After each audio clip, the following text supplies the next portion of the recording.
Oh yeah, yeah, and I think, I think Dylan does that himself.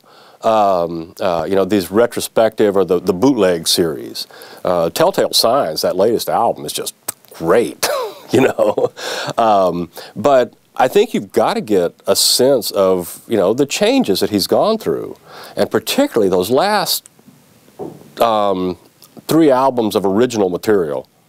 Modern Times, or what is it, Time Out of Mind, Love and Theft, and Modern Times are these really fantastic meditations on sort of end of life, on aging, but still have this visionary edge to them. He's still angry. But it's fun, and he's still very cynical. I mean, there's a point. One of my favorite songs on Time Out of Mind is Highlands, which is this long sort of rambling story that he tells. And he says, I think what I might need is a full-length leather coat. And he says something about, well, if I had a conscience, I just might blow my top. And he says, well, what would I do with it anyway? Maybe take it to a pawn shop. So he's got this cynicism that, I don't know, speaks to me. And I think the students will get into it. Yeah. Any general comments you'd like to make? Any thoughts you'd like to pass along? About Dylan? Dylan, the class? Well, part of what I've had to deal with, and this is one of the things that informs a lot of my teaching, is I don't mind teaching things that I'm not an expert in. I've done this with classes. I've taught classes here like on Sherlock Holmes, and in the Sherlock Holmes class I had a student in the class who was actually a member of the Arkansas chapter of the Baker Street Irregulars. He knew way more about Sherlock Holmes than I did. I had a student, Steve Alsop, who knew way more about Tarzan than I did. Tarzan was also in this class. And what I've learned to do is to use these students as resources and let them, contribute as much as they want to. And my job is to sort of guide the class. Set an agenda, but leave the agenda loose enough so that it's a mutual learning experience for everybody. I don't like to teach classes where I feel like the information is only working in one direction, that the learning is only going in one direction. If I'm not learning something in the class, I'm not happy. I get bored. I think the students get bored. And my experience is that often, particularly with the poetry like this, students have never had much of an opportunity to work through difficult pieces with somebody who knows how to work with difficult pieces. And so I may not know where we're going to go with a particular poem or with a particular class, but wherever it is, we're going to go there together. And that's really what I'm looking for, and I think that's what's going to be great about this class. Great. You brought a couple of books. Do you want to comment on any of those? Yeah, the lyrics here, Bob Dylan lyrics, available at bobdylan.com. I'm not being paid by bobdylan.com for that. But this is actually a great book because all it is just the lyrics.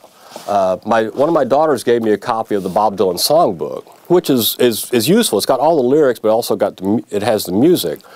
But I'm not a musician, and so it makes the lyrics a little harder to get to. With this book, it's just like a book of poems. And and then there's this essential interviews that I've just only started digging around in it, and it looks, the interviews with Dylan are real dicey things because it's hard to get a straight answer out of him. There was a recent interview in the past year with Rolling Stone where Jan Warner said, was trying to talk to Dylan. Dylan's giving him all these smart answers. And he finally says, Bob, be serious. And Bob said, no, you be serious. And it was a turning point in the interview, and it was just fascinating to hear Dylan talk about his work. What I'm hoping is I'm going to write to the Dylan website, and because it's the never-ending tour, and the ideal thing would be for there to be a show in Little Rock in the fall, so we can all go, in my fantasy, I'd like to get Dylan to come to the class when he came through town. I'm not going to hold my breath for that, but if I can at least get a letter saying, no, I'm not coming, that would be cool. Tim, Brandon, you have any questions? That's great. Okay. That's great. In 1966, I believe it was, my wife was in California, and she went to see this guy called Bob Dylan. Ah. And there were 200 people in the venue. He sat up there for 2.5 hours. Oh, wow. Singing and playing harmonica. Wow. Wow. Yeah. Actually, a friend of my wife's in my wife's book club just sent her a little brief piece that she had written because she was in college with Bob Dylan. And some of her friends are putting together like a multi-part essay of, like Bobby Dylan or Bobby Zimmerman at college. So it's good. It should be real interesting. I think it's going to be fun. Are you happy with what we've done? Yeah. Yeah. Good. Good. Was this okay? Oh, yes. Very good.